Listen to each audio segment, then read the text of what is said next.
This audio production was made in collaboration with Audible Anarchist. Socialism from Below, A History of Anarchism, by George Woodcock. The text for this pamphlet was scanned from the 1944 Freedom Press edition of the book Anarchy or Chaos by George Woodcock. Chapter 10. The Russian Revolution and the Makhnovist Movement.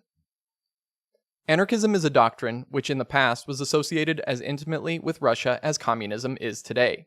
Two great anarchists, Bakunin and Kropotkin, were Russians, and in Russia itself the anarchist movement reached formidable proportions and, by its widespread practice of terrorist assassination, made itself feared by the oppressors of the Russian people. Anarchism was preceded in Russia by the movement of nihilism, which has often been confused with both anarchism and the social revolutionary movement, but was really an intellectual current among the younger intelligentsia and never manifested itself as a political movement. Turgenev's best novel, Fathers and Sons, dealt with the nihilist view of life. The nihilists accepted no established principle, code, or creed, and from this position they built up an opposition to any kind of authority and demanded freedom for the sovereign individual. Thus, philosophically, the ideas of the nihilists were closely linked with those of the anarchists, but their exponents never attempted to convert them into revolutionary terms. Nevertheless, nihilism evoked a state of mind among the educated classes of Russia that made them begin to doubt the justice of the existing society, and in doing this, it prepared for the great revolutionary movements that were to arise in Russia in the latter half of the 19th century. Anarchism was introduced into Russia in the early 1870s by the disciples of Bakunin, particularly Nechayev and Satsin, who worked under the name of Armand Ross. Nechayev was a young fanatic whose ruthless and Jesuitical methods did little good to the revolutionary cause, but who was later, during his long incarceration in the dungeons of Petropavlovsk, to expiate his errors in the most heroic struggle, carried on for years, to assist the revolution from his prison cell. It was Nechayev who originated the doctrine of propaganda of the deed, according to which the revolutionary should attract the attention and support of the people by means of spectacular assassinations of the oppressors. This theory was followed by many of the Russian anarchists, and also by the Party of the People's Will, better known as the Social Revolutionaries, whose ideas, while not truly anarchist, were libertarian in tendency and much influenced by the teachings of Bakunin. The Russian anarchists of the pre-revolutionary years were men and women of extreme devotion, and many of them acted fearlessly in terroristic exploits which they knew could end only in detection and punishment by death or a long and terrible imprisonment. The names of some, like Sergei Stepniak, became famous in Western Europe, but the majority went to the scaffold, or the not less real death of prison, without any fame beyond their immediate circle of revolutionaries. Apart from the anarchist movement proper, there were also the followers of Tolstoy, who preached a form of nonviolent anarchism, and whose method of struggle, if not his anarchism, was later to be adopted by the Indian leader Gandhi. The Tolstoyans were particularly active in their opposition to militarism, and for this reason they, like certain pacifistic religious sects such as the Doukhobors, suffered very greatly from the persecution of the Tsarist authorities, a persecution which was later to be continued by the Bolsheviks. During the first decade of the 19th century, the empire of the Tsars began to show evident signs of disintegration. The war against Japan ended in military defeat and economic crisis, and in 1905 the Russian workers rose against their masters. In this rising, the anarchists took an active part alongside the members of other revolutionary movements, and when the insurrection was broken and suppressed with characteristic brutality, they suffered bitterly for their participation. The years that followed were rendered difficult by increased oppression. Many anarchists were murdered by the state. Many more were incarcerated in the political dungeons of Petropavlovsk and Schuzelberg, or exiled to the cold desert of Siberia. But they maintained their struggle throughout the dark years, and it was largely owing to the propaganda carried out by the anarchists among both the urban workers and the peasants that there arose the demands for workers' control of factories and land, which were to assume such importance during the Revolution of 1917. The Revolution, which in the decade following 1905 seemed even further away than it had before the abortive rising, was precipitated by external events. The strain of the Japanese War had violently shaken the stability of Tsarism. The War of 1914, with its enormous slaughter of the badly armed Russian troops, its thorough disorganization of the economic and social life of the country, and its defeats on a far greater scale than those inflicted by the Japanese, brought down the rotten fabric in ruins. Early in 1917, the soldiers, peasants, and workers rose against their oppressors, and the old regime was swept away. During the February Revolution, the anarchists were released from prison and returned from Siberia to take their part in the building of the new world of the revolution. Many exiles, including Kropotkin, Bolshevik, and Fanya Baron, returned from Europe or America. During the early months of 1917, the anarchists worked among the industrial workers and peasants, inciting them to take the factories and land into their own hands and to set up councils of workers that would take the place of the government. This propaganda found a wide response among the Russian people, and during the months up to October, there was a great movement for the taking of the factories by the workers and the land by the peasants.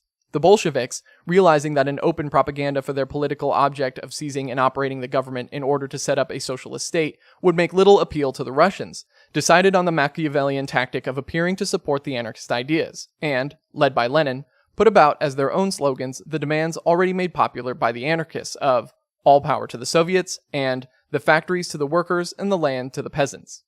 These slogans were in fact diametrically opposite to their own objects of state socialism and a party dictatorship. But without them, as Lenin realized, they would have had no chance at all of gaining the power they desired. By the time of the October Revolution, the real social revolution had already been achieved in the expropriation of private owners and the taking of the means of production by the producers themselves. The October Revolution merely gave governmental recognition to what had already been achieved, but it did this in order to destroy that achievement. The Bolsheviks climbed to power on the pretense of destroying the old state and establishing workers' control of production. In fact, they perpetuated the state as a means of consolidating their own power and began very soon to destroy the workers' control of production that already existed by bringing all the functions of society under the control of the centralized Bolshevik state. The methods of treachery and coercion they used to this end are well known and, indeed, are admitted and condoned by their own partisans on the grounds of political expediency. Most of the anarchists took part in the October Revolution under the impression that they were really helping to precipitate the social revolution. Throughout Russia, they took an active part in the organization of social services and food supplies to the cities, and the expulsion from power of the reactionary forces. As soon, however, as the Bolsheviks had consolidated their control, they began to turn on their former allies, and the anarchists were the first to be attacked. In April 1918, the anarchist headquarters in Moscow was bombarded with artillery by the orders of Trotsky. Many of the anarchists were arrested and all anarchist activities were forbidden. In spite of this persecution, the anarchists continued in their efforts for social, educational, and economic reconstruction, in the hope that the revolution could continue in spite of the increasingly authoritarian attitude of the Bolsheviks. When the white interventionists attacked Russia, the anarchists were foremost in their efforts to repel them. During the advance of Yudenich on Petrograd, Shatov and his fellow anarchists organized and led the workers out from the factories, an intervention which was decisive in saving Petrograd. But in this period, the movement that was most important in defeating the white invaders was that among the anarchist peasants of the Ukraine, organized by Nestor Makhno. Makhno was a Ukrainian peasant who had become associated with the anarchist movement just after the revolution of 1905. At 17, he was involved in the assassination of a Tsarist police captain, and for this was sentenced to death, which was afterwards commuted to imprisonment for life. He spent a decade in a Moscow gaol, and then, in February 1917, was released with the other political prisoners and returned to his Ukrainian village of Halyai Polai. His sufferings had given him considerable prestige among the local peasantry, and he became the organizer of the trade unions and the local Soviet in his district. In August 1917, he led the peasants in the expropriation of the landowners, some months before the Bolshevik decrees legalizing the accomplished facts. At this time, the Ukraine was a cockpit of conflicting parties. Firstly, the Ukrainian nationalists, under Petlura, attempted to set up a bourgeois reformist state. Early in 1918, the Red Armies entered the Ukraine and put the nationalists out of power. Petlura appealed to the German authorities, and in their turn, the Red Armies were driven from the Ukraine. The Germans, however, did not reinstate Petlura, but instead set up their own puppet, Skoropadsky. This situation was accepted by the communists in the Treaty of Brest-Litovsk. The peasants of the Ukraine fought back against the barbarity of the occupying armies and formed themselves into bands to maintain their resistance. Makhno started to organize the peasants of his district for guerrilla activity. Starting with a band of 5 men, he began a campaign against all the enemies of peasant freedom, Germans and Austrians, whites and bourgeois nationalists. He soon gained many recruits, organized his men into mobile groups which conducted surprise attacks and ambushes, and armed them with equipment captured from the opposing forces.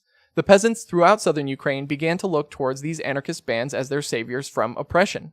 The retreat of the German troops at the end of 1918 left their dupe, Skoropadsky, without any support, and his regime collapsed. For a short time, Petlura managed to hold power in Kiev, but he was soon displaced by the Red Armies. While this struggle was proceeding in the north, the peasants of the south were organizing free Soviets in the country districts and laying the foundations of an anarchist communist society.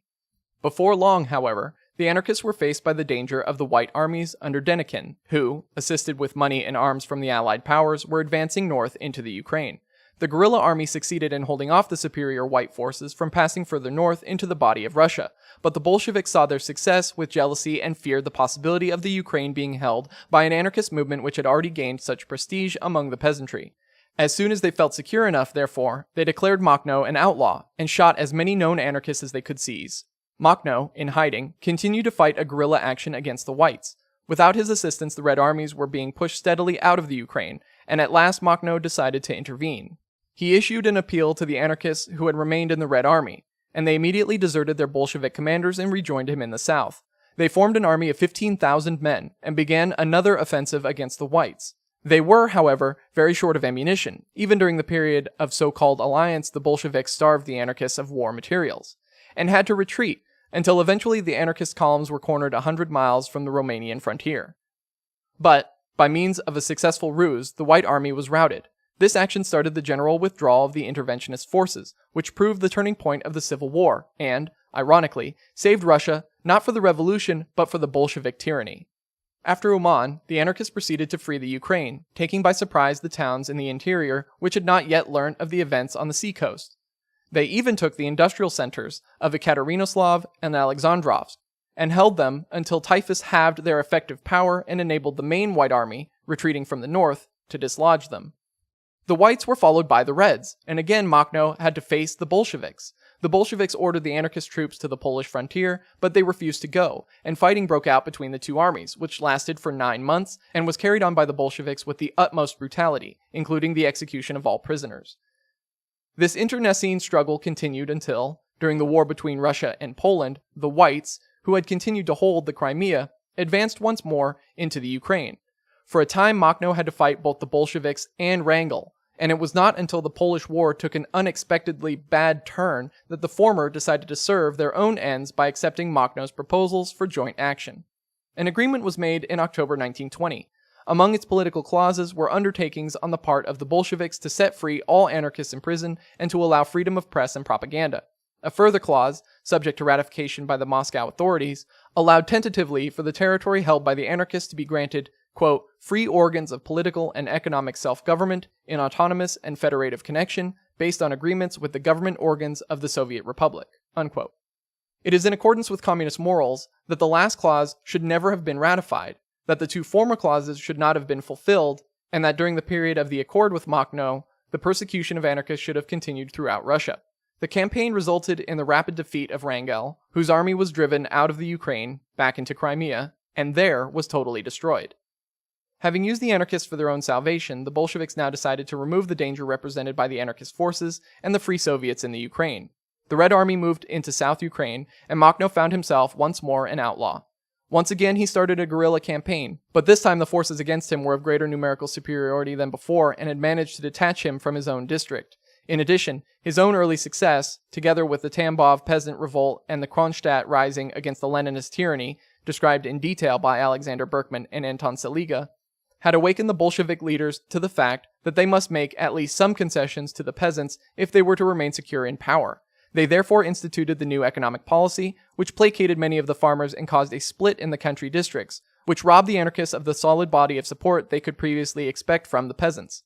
Eventually, in 1921, isolated with a tiny band of followers, Makhno was forced to fly south and seek refuge in Romania. He was put in a concentration camp, from which he later escaped to Poland, where he was again imprisoned. The Russians attempted to obtain his execution, but the Poles refused, and in 1923 Makhno was allowed to leave Poland. He went to Paris, and there lived in poverty and oblivion until his death in 1934.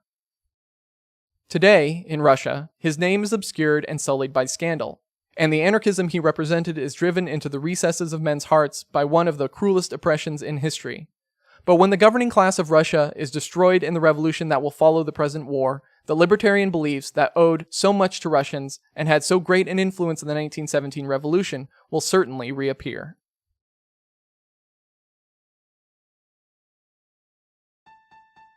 This has been a production of Audible Anarchist. You can find more Audible Anarchist on YouTube.